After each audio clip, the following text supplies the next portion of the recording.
회복 방법입니다. 이게 다른 말로 하면 유학으로 말하면 수양론입니다. 수는 빼기입니다. 양은 보태기입니다. 성에 중용에 지나쳤어요. 그럼 빼야 되잖아요. 수. 못 미쳤어요. 그러면 보태야 되잖아요. 그게 양이에요. 이게 성을 전제로 했을 때만이 수양론이 가능하지. 성이 전제로 되지 않으면 수양론은 존립 기반이 없습니다. 이게 성을 알아야, 다시 말하면 나의 존재를 알았을 때 수양이 되지. 모르면 수양은 공념물입니다.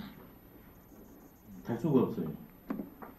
그럼 자연히 회복 방법, 수양하는 방법은 아까 전에 말한 대로 나의 생김으로 하는 방법이 있고, 삼지, 삼행을 조율하는 방법이 있고, 선천적 제약, 후천적 제약을 조율하는 세 가지 방법이 크게 나오겠네요. 그러죠. 나의 존재의 바탕에서 회복해야 되니까. 중용이 그런 측면으로 되어 있습니다. 성자리로 회복하는 방법이 첫 번째 있어요. 그게 그 유명한 중화론이에요. 중화론. 희노애락지 미발을 위지 중이요 발이계 중절을 위지하라. 희노애락이 발생하지 않는 것을 중이라고 그런다. 본래 상태. 중은 성의 상태, 본래 상태, 알맞음의 상태 다 됩니다. 진리 그대로의 모습, 본성 그대로의 모습. 근데 우리는 대상을 만나잖아요. 그러면 발동하게 되었습니다. 발이계 중절을. 희노애락이 발동하는데 중절, 다 절도에 맞아요. 맞을 중자. 중절. 그래서 이게 최고, 이게 용이 되는 거거든요. 그래서 중용을 아까 지면 이것을 용으로 놓는 이유, 중절 때문에 그래요. 절이 용이 오는 거거든요. 그럼 여기서 희노애락은 뭘 말할까? 감정만 말할까? 아닙니다. 가장 우리가 확인하기 쉬운 것이, 가장 외부로 드러나는 것이 감정이니까 감정으로 말했을 뿐이지, 여기에는 의지작용, 인지작용이 다 들어가요. 감정과 의지작용과 의식작용이 일어나지 않은 본래의 상태를 성 그 상태에 있다. 마지막은 인식하고 의지를 갖고 감정으로, 용으로 드러나요. 그래서 희노애락이라는 감정을 가지고 발을 말한 겁니다. 근데 그게 딱 절도에 맞아요. 그때 희할 때 희하고, 노할 때 노하고, 예할 때 예하고, 락할 때 락하는 것이 중입니다. 중용은 뭐냐? 희노애락을 잘하는 게 중용입니다. 희노애락이 안 되는 게 뭡니까? 스트레스입니다. 그게 병입니다. 이게 중용 공부를 했는데 사람이 감정이 없어졌다. 공부가 어떤 공부입니까? 그거? 잘못된 공부겠죠. 중용 공부를 할수록 어때요? 희노애락이 살아있어야 돼요. 여기에서 자연이 도출됩니다. 성인, 도통한 사람은 감정이 있을까 없을까? 답이 이제 딱 나왔네요. 제일 감정이 살아있는 사람이 도통, 성인한 사람이에요. 근데 논란이 붙었어요. 미진남북조 때. 도통, 성인한 사람은 감정이 없다고. 이 사람이 졌습니다. 이런 부류가. 가장 중절 희노애락 작용을 잘합니다. 이때 희노애락은 의지작용과 인지작용을 다 같이 말한 것이다. 이게 말 그대로 천명주의 성으로 사는 모습이에요. 우리가 일순간 이렇게 하지 않습니까? 걸림을 착착 많이 안 돼서 그렇지. 그 이유는 삼지삼행과 후천적 제약 때문에, 자포자기 때문에. 그럼 이제 이렇게 안 되냐 그러면 삼지삼행을 빼기, 보태기해서 이걸 가다듬어야 되잖아요. 그 방법이 뭐냐면 중용에서 제시한 게 학, 문, 사, 변, 행입니다. 가장 세부적으로 설명한 게 5개의 방법으로 이 성자리를, 선우천의 제약을 이겨낼 수 있는 방법, 배움을 통해서 가지고 있다. 학은 하기로되 널리 배우라. 그래야 주관성을 탈각시키니까. 박학해야 됩니다. 사람도 여러 사람 만났을 때 사람 파악이 잘 됩니다. 음식도 여러 음식 먹어봐야 잘 됩니다. 그게 박학입니다. 많은 경험과 망설. 그거에 한계가 있으니까 먼저 그것을 제대로 가는 사람들의 것을 배우는 게 박학의 본능입니다. 제대로 간 사람 걸 배운다.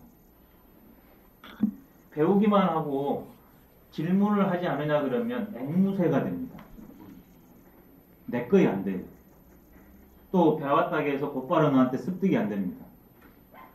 바로 그걸 해결하는 방법이 문입니다. 질문. 첫 번째 나한테 묻는 것. 두 번째 똑 떨어진 사람한테. 세 번째 아무한테나. 그렇지만 똑 떨어진 사람 아무한테나 해야 되기 때문에 이걸 구별해야 되잖아요. 그래서 심문이 나와요. 살필 심자. 살펴보다. 예, 나와 되기의 시작입니다. 물은 다음에는 생각해라. 주체적으로 결론을 내려라. 이게 4입니다. 여기까지는 계속 객관적 작업이에요. 이게 이제 주관적 작업으로 넘어가는 게 4입니다. 사유. 이 두 개의 근거를 가지고서 실제로 나의 삶 속에서 생각해 나가는 것. 대강해서는 안 되니까 아주 신중해야 되잖아요. 아주 똑 떨어지게 해야 되니까. 그래서 생각은 신중하니 생각이었습니다. 이 신사 중에 나온 게 신독이 나와요.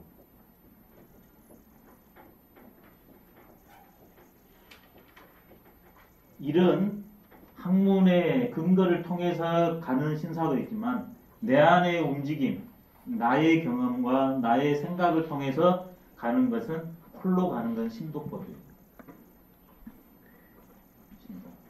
내 안에 움직이는 그것을 알아채는 게 신독이에요. 남들은 모르지만 내 안에서 움직이는 그것은 아무리 미세하고 작다할지라도 맑은 거울, 성자리가 맑은 거울이에요. 다 비쳐요. 성이 아닌 자리에서는 포착이 안 돼요. 바로 포착 안 되는 것을 포착하게 하는 마음. 그러니까 신독은 밖으로 가겠습니까? 안으로 들어오겠습니까? 모든 것이 안으로 가요. 그게 신이에요. 나만 아는 자제. 세계. 막현호운하며 막현혼이 보러 본 자는 신기로다. 그 말입니다. 이렇게 하냐 그러면 드디어 갈래가 쳐지기 시작합니다. 그게 변입니다. 아주 매우 진짜 철저하게 칼은 얼마나 예리하게 구분 짓습니까? 대충 하면 안 돼요. 아주 그냥 똑 떨어지게 한나라도 남기면 안 돼요. 금도덕이 없이 딱 해야 되는 이게 변입니다. 근데 누구라도 동의를 해줘야 돼요. 그래서 명변입니다. 헌합이 가른다. 백화사전인 사람이 있습니다. 공부는 많이 했는데 우왕좌왕한 사람이 있어요. 이것만 하고 이걸 안 해서 그래요. 논문 쓰는 게 여기까지 오는 게 논문 쓰는 거예요. 사변하는 게 논문 쓰는 거예요. 근데 중요 공부는 여기서 끝이 아니다.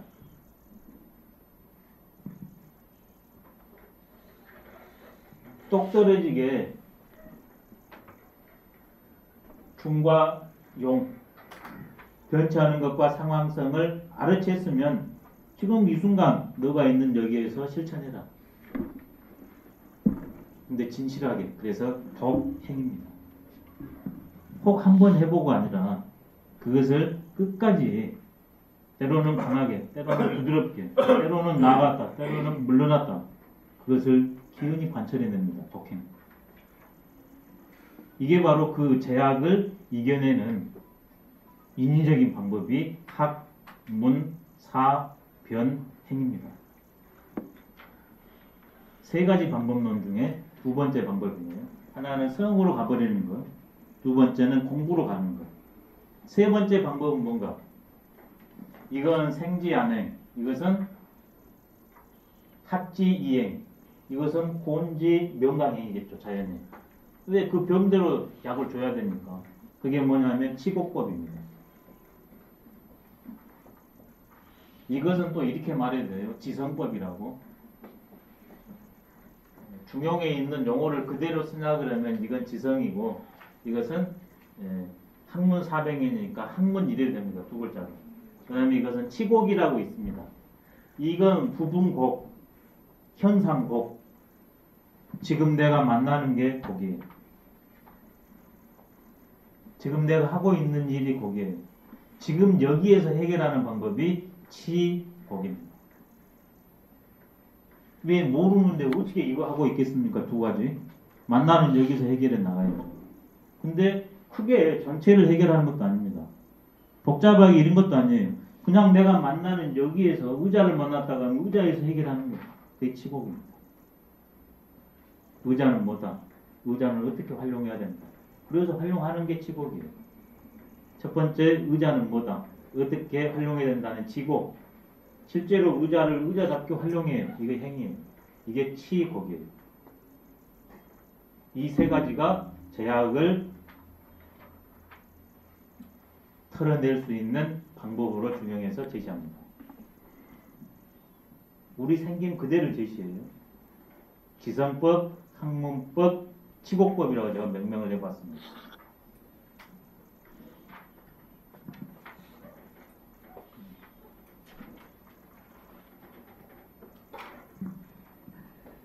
회복 방법. 그럼 이게 회복이 되냐 그러면 이제 실천을 해야 되지 않습니까? 회복이 됐으면 이 회복한 다음에 상황을 만나서 실천해야 되잖아요. 그러면 그대로 됩니다. 실천은 어떻게? 성은 중화로 생지 안액으로 그냥 해버리면 돼요. 그러고 나서 사건이 지났다. 그러면 다시 본래 상태로 돌아가 있어야 됩니다. 이게 실천 방법이에요. 그럼 학문 4배능의 방법은 뭘까? 매 순간 공부를 해야 돼요. 그럼 치곡법은 뭘까? 매 순간 충실하면 돼요. 참되려고 노력하는 게 치곡입니다. 그럼 이 치곡은 뭘로 되는가? 아까 오륜관계라고 그랬잖아요. 인간관계로만 국한시켰을 때. 천의 관계는 일단 나중에 말씀드릴 테고, 인간관계로 했을 때는 오륜관계인데, 오륜관계에서 어떤 것이 제일 중요할까? 친의 별서 신에서 뭐가 제일로 나를 나답게 만들고 자유롭게 하는 방법일 것 같습니다. 오륜 중에서. 오륜은 아시다시피 친, 부자유친, 의, 군신유의, 별, 부부유별, 장유유서, 서, 신, 풍의유신이거든요. 이 5가지가 이걸 실현하는 방법들인데 연마하는 방법이고 회복하는 방법이고 구현하는 방법론이에요. 근데 이 중에서 어떤 것이 제일 요긴하겠습니까? 5가지 중에서. 5개 중에서 어떤 게 제일 요긴하겠어요? 강력한 실적권이겠어요. 근데 이 5개 중에서 하나를 꼽으라면 다 됩니다. 다. 그렇지만 굳이 하나를 말하라면 이 5개의 출발이 어딥니까? 뭐든지 근본에 잡아야 5가지의 출발, 오륜의 출발. 뭐예요? 오륜의 출발이. 부부예요. 부부. 오륜의 출발이 부부 없으면 없어요. 부부가 최고예요. 부부는 그 전에는 뭔 관계? 이상관계. 그러니까 부부를 한정시켜보면 그래요. 아니 그럼 애국 얘기는 어떻게 합니까? 이상이 부부가. 이상. 예, 이질적인 요소이기 때문에 내가 갖고 있지 않는 것을 동시에 배울 수 있는 거예요. 동질에서는 배우는 게 작습니다. 왜 이성 부부냐? 거기에서는 그 관계를 맺을 때 새로운 존재가 탄생이 돼요. 첫 번째는 부부라는, 가정이라는, 자식이라는, 부자지간이라는. 그게 크면 그게 천하거든요. 그래서 오륜에서 제일 중요한 것은 뭔가? 부 관계입니다. 그러면 왜 오륜에서 친의 별서신으로 나왔을까? 부부 관계를 제일 전면에 내세우지 않고. 왜 그러겠어요? 주역에서는 부부를 전면에 내세웠습니다. 왜? 생을 근거로 하니까. 주역은 인을 근거로 하거든요. 그 다음에 그게 영속돼야 돼요. 사회성이 강조돼요. 그러니까 부자지간이 강조돼요. 강조점만 다를 뿐이지 실상은 마찬가지입니다. 그래 중용의 그 유명한 말이 이제 드디어 해결됩니다. 군자지도는 비은이라. 군자의 도라는 것은 이중구조로 되어 있다.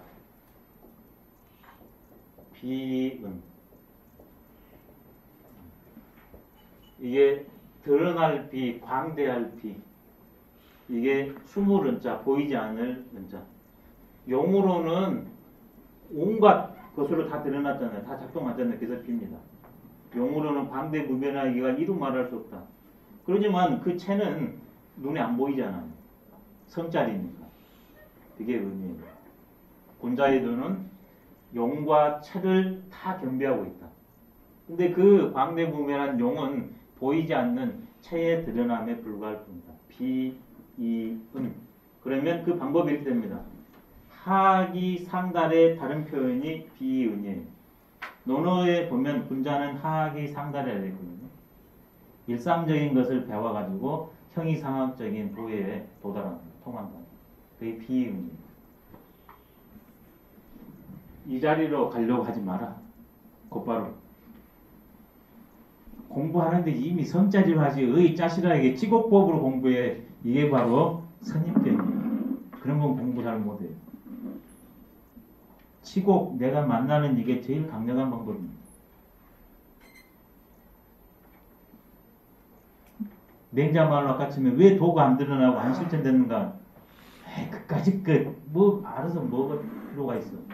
그게 치곡의 세계, 곡의 세계. 그까짓 해서 무슨 필요가 있어, 의미가 있어. 그건 안 해버려. 그게 진리입니다. 공부하려면 이부자리 개는 것부터 시작됩니다. 이부자리 깬 사람은 공부 잘합니다. 이부자리 안 깬 사람은 공부 못한 사람입니다. 왜? 공부가 뭡니까? 일상생활에서 구현하자는 거잖아요. 기본이 안 됐는데 생각이 뭐합니까? 사상 누각일 뿐이에요. 그래서 왜 예전에 세소, 음대, 진태, 지절부터 갖췄는가? 예친, 경장, 융사, 친우지부터 갖췄는가? 왜? 이 곡이 진리에 드러나. 이게 우리가 만나는 진리니까. 곡이 진실이에요. 드러나 있는 이게 진실입니다. 근데 진실은 등하냐고 뭐 공부한다고 생각한다고. 이게 그런 사람은 공부한 사람이라 그러지. 공부가 끝난 사람이라고 안 해요. 공부 시작과 끝은 곡에 있습니다. 곡. 지금 여기. 내가 만나는 일, 사람. 근데 이 곡이니까 이건 쉽고 간단해. 누구나 할 수 있어요. 유학은 하기 상담입니다. 멀리 가고 싶은가? 지금 여기 가까운 데서 가라. 높이 가고 싶은가? 낮은 데서부터 가라고 중용해서 서경을 인용해서 우리한테 예를 들어줍니다.